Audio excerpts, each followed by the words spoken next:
ಅವರಿಗೆ ನಮಸ್ಕರಿಸುತ್ತಾ, ಈಗಾಗಲೇ ಮಾವಳ್ಳಿ ಶಂಕರ್ರು, ಅನಂತ್ ನಾಯಕ್ರವರು, ಮೊಹಮ್ಮದ್ ಪೀರ್ರವರು ಮತ್ತು ಚಂದ್ರರವರು ಹೇಳಿದ್ದಾರೆ. ಈ ಒಂದು ಕಾರ್ಯಕ್ರಮಗಳು ರಾವ್ ಹಾಕುವಂಥ ಕಾರ್ಯಕ್ರಮಗಳು ನಿರಂತರವಾಗಿ ನಡೀತವೆ. ಈ ವಿಷಯವನ್ನ ನಿಮ್ಮ ಮುಖಾಂತರ ರಾಜ್ಯಪಾಲರಿಗೆ ತಿಳಿಸಿ ಈ ಕಾರ್ಯಕ್ರಮಗಳನ್ನು ರೂಪಿಸ್ತಾ ಇರೋರು ನಮ್ಮ ವಿದ್ಯಾರ್ಥಿ ಮುಖಂಡರುಗಳು, ಏನು ಶೋಷಿತ ಸಮುದಾಯದ ವಿದ್ಯಾರ್ಥಿಗಳಿದ್ದಾರೆ, ಆ ವಿದ್ಯಾರ್ಥಿಗಳು ಇದನ್ನು ರೂಪಿಸ್ತಾ ಇದ್ದಾರೆ. ಆ ವಿದ್ಯಾರ್ಥಿಗಳ ಸವಲತ್ತುಗಳನ್ನು ಹಿಂಪಡೆದಿದ್ದಂಥ ಸರ್ಕಾರಗಳು ಬಿಜೆಪಿ ಸರ್ಕಾರ ಇತ್ತು. ಅಂತ ಬಿಜೆಪಿ ಸರ್ಕಾರದಿಂದ ನೇಮಕ ಆಗಿರ್ತಕ್ಕಂಥ ರಾಜ್ಯಪಾಲರು ಅದನ್ನೇ ಮುಂದುವರಿಸ್ತಾ ಇರೋದ್ರಿಂದ ಅವ್ರನ್ನ ಹಿಂಪಡೆಯೋ ತನಕ, ಕೇಂದ್ರ ಸರ್ಕಾರ ಅವ್ರನ್ನ ಹಿಂದಕ್ಕೆ ಕರೆಸ್ಕೊಳ್ಳೋ ತನಕ ಈ ಕಾರ್ಯಕ್ರಮಗಳನ್ನು ನಾವು ಬಿಡಲ್ಲ, ಅವ್ರ ವಿರುದ್ಧವಾಗಿ ನಾವು ಕೆಲಸ ಮಾಡ್ತೀವಿ ಅಂತ ಹೇಳಿ. ಏನಾದರೂ ಕ್ವಶನ್ಸ್ ಇದ್ರೆ ನಾವು ಕೇಳ್ಬೋದು.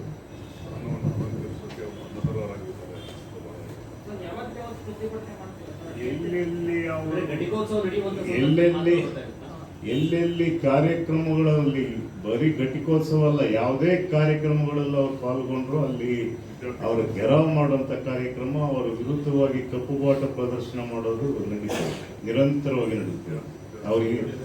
ಅವ್ರ ಹಿಂದಕ್ಕೆ ಹೋಗೋ ತನಕ ಈ ರಾಜ್ಯ ಬಿಟ್ಟು ತೊಲಗಬೇಕು. ಅದು ಈ ರಾಜ್ಯ ಬಿಟ್ಟು ತೊಲಗೋ ತನಕ ಅವ್ರ ವಿರುದ್ಧವಾಗಿ ನಡೀತದೆ. ಮಾಹಿತಿ ಈಗ ಪೇಪರಲ್ಲಿ ಬರ್ತದೆ, ನಿಮ್ಮ ಮಾಧ್ಯಮಗಳ ಮುಖಾಂತರ ನಮ್ಗೆ ಗೊತ್ತಾಗ್ತದೆ ಎಲ್ಲೆಲ್ಲಿ ಭಾಗವಹಿಸ್ತಾರೆ. ನಮ್ಗೆ ಒಂದ್ ದಿವಸ ಅಲ್ಲಿ ಗೊತ್ತಾದ್ರೆ ಸಾಕು. ನಾವೆಲ್ಲ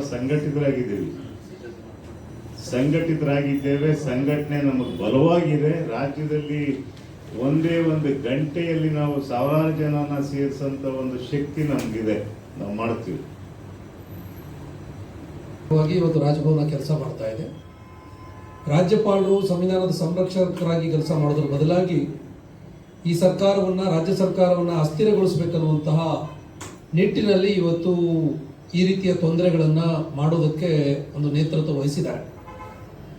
ಈಗಾಗಲೇ ನ್ಯಾಯಾಲಯದಲ್ಲಿ ಈ ಕುರಿತಂತೆ ವಿಚಾರಣೆ ನಡೀತಾ ಇರೋದನ್ನು ನಾವು ನೀವೆಲ್ಲರೂ ಕೂಡ ಗಮನಿಸ್ತಾ ಇದ್ದೀವಿ. ಮಾನ್ಯ ಮುಖ್ಯಮಂತ್ರಿಗಳನ್ನ ವಿನಾಕಾರಣ ಈ ಪ್ರಕರಣದಲ್ಲಿ ಎಳೆತಂದು ಸರ್ಕಾರದ ಅಭಿವೃದ್ಧಿ ಕೆಲಸಗಳಿಗೆ ಗಮನ ಕೊಡೋದ್ರ ಬದಲಾಗಿ ಸರ್ಕಾರದ ಸಮಯವನ್ನು, ಸರ್ಕಾರದ ಹಣವನ್ನು ಮತ್ತು ಸರ್ಕಾರದ ಇಡೀ ಶಕ್ತಿಯನ್ನು ಒಂದು ರೀತಿಯಲ್ಲಿ ಡೈವರ್ಟ್ ಮಾಡೋ ರೀತಿಯಲ್ಲಿ ಬಿಜೆಪಿ JDSನ ಕುತಂತ್ರ ಇವತ್ತು ರಾಜ್ಯದಲ್ಲಿ ಕೆಲಸ ಮಾಡ್ತಾ ಇದೆ. ರಾಜ್ಯಪಾಲರ ಮುಖಾಂತರ ಯಾವುದೋ ಒಂದು ಖಾಸಗಿ ದೂರಿನ ಹೆಸರಿಟ್ಟುಕೊಂಡು ಇವತ್ತು ಪ್ರಾಸಿಕ್ಯೂಷನ್ ಅನುಮತಿಯನ್ನು ಕೊಟ್ಟು ಆ ಪ್ರಕರಣ ವಿಚಾರಣೆಯಲ್ಲಿದೆ. ಈಗಾಗಲೇ ನಮ್ಮ ಹಿರಿಯರು ಹೇಳಿದಾಗೆ ನ್ಯಾಯಾಲಯದಲ್ಲಿ ಈ ವಿಚಾರಣೆ ಎಲ್ಲರೂ ಕೂಡ ಗಮನಿಸ್ತಾ ಇದ್ದೀವಿ. ಕರ್ನಾಟಕ ರಾಜ್ಯದ ಎಲ್ಲ ಜನತೆ, ದೇಶದ ಜನತೆ ಗಮನಿಸ್ತಾ ಇದ್ದೀವಿ. ನ್ಯಾಯಮೂರ್ತಿಗಳು ನೇರವಾಗಿ ಇವತ್ತು ಪ್ರಶ್ನೆ ಕೇಳ್ತಾ ಇದ್ದಾರೆ. ಈ ಪ್ರಕರಣದಲ್ಲಿ ಮಾನ್ಯ ಮುಖ್ಯಮಂತ್ರಿ ಸಿದ್ದರಾಮಯ್ಯನವರ ಪಾತ್ರ ಏನು ತಿಳಿಸಿ. ಅದಕ್ಕೆ ಎದುರುದಾರರ ಉತ್ತರ ಇಲ್ಲಿವರೆಗೂ ನಮ್ಗೆ ಕಾಣಿಸ್ಲಿಲ್ಲ. ಇನ್ನು ಮುಂದುವರೆದು ಹೇಳಿದ್ದಾರೆ, ಕೇವಲ 14 ನಿವೇಶನಗಳ ಹಂಚಿಕೆ ಕುರಿತಂತೆ ನೀವು ಮಾತನಾಡ್ತಾ ಇದ್ದೀರಿ, 150ರಲ್ಲಿ ಇನ್ನೂ ಉಳಿಕೆ ನಿವೇಶನಗಳ ಸೈಟ್ಗಳ ಹಂಚಿಕೆ ಕುರಿತಂತೆ ಮಾಹಿತಿ ಕೊಡಿ ಅಂತ ಹೇಳಿ ಕೇಳ್ತಾ ಇದ್ದಾರೆ. ಅದ್ರ ಬಗ್ಗೆನೂ ಕೂಡ ಯಾವುದೇ ದಾಖಲೆಗಳಿಲ್ಲ. ಅಂದರೆ ಬರೀ ಸಿದ್ದರಾಮಯ್ಯನವ್ರನ್ನ ಟಾರ್ಗೆಟ್ ಮಾಡಿಕೊಂಡು ಇಡೀ ಈ ಪ್ರಕರಣವನ್ನು ಬಿತ್ತಿರೋದು ಮತ್ತು ಹುಟ್ಟಿಸಿರೋದು ಸ್ಪಷ್ಟವಾಗಿ ಇವತ್ತು ನಮಗೆ ಗೊತ್ತಾಗ್ತಾ ಇದೆ. ಇಡೀ ಸಿದ್ದರಾಮಯ್ಯನವ್ರನ್ನ ಟಾರ್ಗೆಟ್ ಮಾಡೋದ್ರ ಮುಖಾಂತರ ನಾವು ಹಿಂದೆ ಹೇಳಿದಾಗ ಇದೊಂದು ಶೋಷಿತ ಸಮುದಾಯಗಳನ್ನ, ಹಿಂದುಳಿದ ವರ್ಗಗಳನ್ನ, ದಮನಿತ ಸಮುದಾಯಗಳನ್ನ ಮುಗಿಸಿ ಹಾಕುವಂತಹ ಷಡ್ಯಂತ್ರವನ್ನು ಇವತ್ತು ಬಿಜೆಪಿ ಮತ್ತು JDSನ ಕುತಂತ್ರ ಭಾಗವಾಗಿ ರಾಜಭವನ ಕೆಲಸ ಮಾಡ್ತಾ ಇದೆ. ರಾಜ್ಯಪಾಲರಿಗೆ ನಾವು ಈಗಾಗಲೇ ವಿವಿಧ ರೀತಿಯ ಹೋರಾಟಗಳನ್ನ, ಪ್ರತಿಭಟನೆಗಳನ್ನು ಮಾಡ್ತಾ ಹೇಳಿದ್ದೀವಿ. ಈ ಪ್ರಾಸಿಕ್ಯೂಷನ್ಗೆ ಅನುಮತಿ ಕೊಟ್ಟಿರುವಂಥದ್ದು ಕಾನೂನಿನ ಪ್ರಕ್ರಿಯೆಗೆ ವಿರುದ್ಧ ಇದೆ, ಸಂವಿಧಾನದ ಪ್ರಕ್ರಿಯೆಗೆ ವಿರುದ್ಧವಿದೆ. ನಿಮಗೆ ಅಧಿಕಾರನೇ ಇಲ್ಲ, ಆದರೆ ಅದಕ್ಕೆ ಇಲ್ಲದೇ ಇರುವಂತಹ ಅಧಿಕಾರವನ್ನ ನೀವು ಇವತ್ತು ಚಲಾಯಿಸಿ ಇಡೀ ಈ ವ್ಯವಸ್ಥೆಯನ್ನು ಹಾಳು ಮಾಡೋದು ಕೊಟ್ಟಿದ್ದೀರಿ. ದಯವಿಟ್ಟು ಈ ಪ್ರಾಸಿಕ್ಯೂಷನ್ ಕೊಟ್ಟಿರುವಂಥ ಅನುಮತಿಯನ್ನು ವಾಪಸ್ ತಗೊಳ್ಳಿ ಅಂತ ಹೇಳಿ ಹೋರಾಟ ಮಾಡಿದ್ವಿ. ರಾಜಭವನ ಕಳಿಸಿರುವಂತಹ ಈ 11 ಮಸೂದೆಗಳನ್ನ ರಾಜ್ಯಪಾಲರು ವಾಪಸ್ ಕಳಿಸಿದ್ದಾರೆ. ಅಂದ್ರೆ ಒಂದು ಜನತೆ ಆಯ್ಕೆ ಮಾಡಿದಂತಹ ಸರ್ಕಾರ, ಪ್ರಜಾಪ್ರಭುತ್ವದ ವ್ಯವಸ್ಥೆಯಲ್ಲಿರುವಂತಹ ಸಂಸದೀಯ ವ್ಯವಸ್ಥೆಯನ್ನ ಇವತ್ತು ರಾಜ್ಯಪಾಲರು ಗೌರವ ಕೊಡ್ತಾ ಇಲ್ಲ. ಜನತೆಯ ಸರ್ಕಾರದ ಅನುಮೋದನೆ ಕೊಡಬೇಕಾಗಿರೋದು ಅವರ ಜವಾಬ್ದಾರಿ. ಅದರ ಬದಲಾಗಿ ಅದನ್ನು ತಿರಸ್ಕರಿಸಿ ವಾಪಸ್ ಕಳಿಸೋದು ಅಂತಂದ್ರೆ ಕನ್ನಡಿಗರ ವಿರುದ್ಧವಾಗಿ ಇವರು ನಡ್ಕೊಳ್ತಾ ಇದ್ದಾರೆ. ಹಾಗಾಗಿ ಸಂವಿಧಾನ, ಪ್ರಜಾಪ್ರಭುತ್ವ ಇವನ್ಯಾವೂ ಕೂಡ ಲೆಕ್ಕಕ್ಕೆ ತಗೊಳ್ದಿರುವಂತಹ ಇಂತಹ ರಾಜ್ಯಪಾಲರು ಕರ್ನಾಟಕ ರಾಜ್ಯಕ್ಕೆ ಅವಶ್ಯಕತೆ ಇಲ್ಲ ಅನ್ನುವಂಥದ್ದು ಈ ಮುಖಾಂತರ ಬಹಳ ಸ್ಪಷ್ಟವಾಗಿ ಗೊತ್ತಾಗಿದೆ. ಆ ಕಾರಣಕ್ಕಾಗಿ ನಾವು ಶೋಷಿತ ಸಮುದಾಯಗಳ ಮಹಾ ಒಕ್ಕೂಟ ನಮ್ಮೆಲ್ಲ ಜನ ಸಂಘಟನೆಗಳು ಇವತ್ತು ಕೂತು ಚರ್ಚೆ ಮಾಡಿ ತೀರ್ಮಾನ ಮಾಡಿದ್ದೀವಿ. ರಾಜ್ಯಪಾಲರು ಇನ್ನೂ ಕರ್ನಾಟಕದಲ್ಲಿ ಇರುವಂತಹ ಅಗತ್ಯ ಇಲ್ಲ. ಅವರು ಕೇಂದ್ರದ ಕೈಗೊಂಬೆಯಾಗಿ ಕೆಲಸ ಮಾಡ್ತಾ ಇರೋದು ಸ್ಪಷ್ಟವಾಗಿದೆ. ಈ ರಾಜ್ಯಪಾಲರು ಸಂವಿಧಾನದ ವಿರೋಧಿಯಾಗಿ ಕೆಲಸ ಮಾಡ್ತಾ ಇರೋದು ಬಹಳ ಸ್ಪಷ್ಟ ಆಗ್ತಾ ಇದೆ.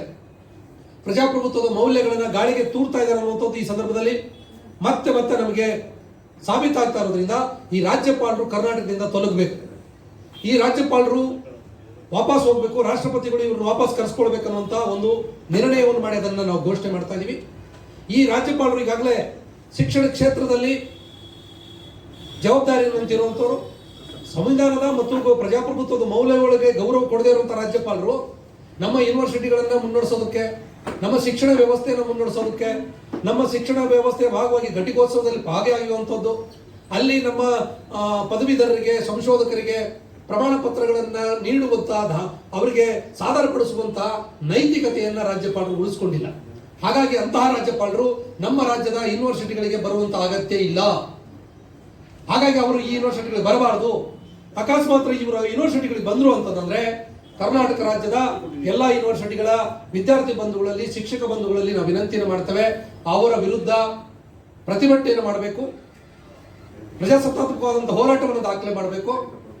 ರಾಜ್ಯಪಾಲರ ವಿರುದ್ಧ ಕಪ್ಪು ಪಟ್ಟಿ ಪ್ರದರ್ಶನದ ಜೊತೆಗೆ ಅವರಿಗೆ ಘೆರಾವ್ ಹಾಕುವಂತಹ, ಅದರ ವಿರುದ್ಧ ಒಂದು ಪ್ರಜಾಸತ್ತಾತ್ಮಕ ಹೋರಾಟವನ್ನು ಮಾಡುವಂತಹ ಚಟುವಟಿಕೆಯಲ್ಲಿ ಎಲ್ಲ ವಿದ್ಯಾರ್ಥಿ, ಶಿಕ್ಷಕ ಸಮುದಾಯಗಳು, ಜನ ಸಂಘಟನೆಗಳು ಭಾಗವಹಿಸಬೇಕಂತ ನಾವು ವಿನಂತಿಯನ್ನು ಮಾಡ್ತೇವೆ. ಇವತ್ತು ಎಣ್ಣಿಗೆರೆ ವೆಂಕಟರಾಮಯ್ಯನವರು, ಆದರ್ಶ್ ಯಲ್ಲಪ್ಪ ಅವರು ಮತ್ತು ನಮ್ಮ ಕೊಬ್ಬರ ಸಂಘದ ರಾಜ್ಯಾಧ್ಯಕ್ಷರಾಗಿರುವ ಸನ್ಮಾನ್ಯ ಈರಣ್ಣ ಅವರು ಕೂಡ, ಹಾಗೂ ನಮ್ಮ ವಿದ್ಯಾರ್ಥಿ ನಾಯಕರು ಮೊಹಮ್ಮದ್ ಪೀರ್ ಅವರು ಕೂಡ ಇದ್ದಾರೆ. ಮತ್ತು ಇನ್ನು ಬೆಂಗಳೂರು ವಿಶ್ವವಿದ್ಯಾಲಯದ ವಿದ್ಯಾರ್ಥಿ ನಾಯಕರು ಕೂಡ ಇನ್ನು ಕೆಲವೇ ಕ್ಷಣಗಳಲ್ಲಿ ನಮ್ಮ ಜೊತೆಗೆ ಬಂದು ಸೇರ್ತಾರೆ.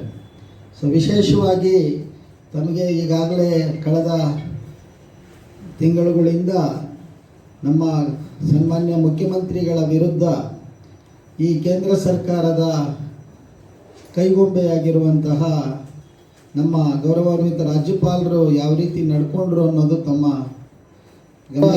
ವಿಚಾರದಲ್ಲಿ ಯಾವುದೇ ಉರುಳಿಲ್ಲದ ಸನ್ಮಾನ್ಯ ನ್ಯಾಯಮೂರ್ತಿಗಳೇ ಕೇಳಿದ್ದಾರೆ. ಇತ್ತೀಚೆಗೆ ನಡೀತಾ ಇರುವಂತಹ ಒಂದು ಪ್ರಾಸಿಕ್ಯೂಷನ್ ವಿಚಾರದಲ್ಲಿ ಏನು ಒಂದು ಪ್ರೋಸೆಸ್ ನಡೀತಾ ಇದೆ, ಅದರಲ್ಲಿ ಅವರೇ ಕೇಳಿದ್ದಾರೆ, ನೇರವಾಗಿ ಮುಖ್ಯಮಂತ್ರಿಗಳ ಬಗ್ಗೆ ಏನಾದರೂ ಆಕ್ಷೇಪಗಳಿದೆಯಾ ಅನ್ನುವಂಥದ್ದಕ್ಕೆ ಪ್ರತಿವಾದಿಗಳು ಯಾವುದೇ ಉತ್ತರಗಳನ್ನು ಕೊಟ್ಟಿಲ್ಲ. ಅದೇ ಸೂಚಿಸುತ್ತೆ ಸನ್ಮಾನ್ಯ ಸಿದ್ದರಾಮಯ್ಯನವರ ವಿಚಾರದಲ್ಲಿ ಈ ಕೇಂದ್ರ ಸರ್ಕಾರ ಮತ್ತು ಈ ರಾಜ್ಯಪಾಲರು ಹಾಗೂ ಇಲ್ಲಿನ JDS BJP ಇವರು ಯಾವ ರೀತಿ ನಡ್ಕೊಳ್ತಾ ಇದ್ದಾರೆ ಅಂತೇಳಿ.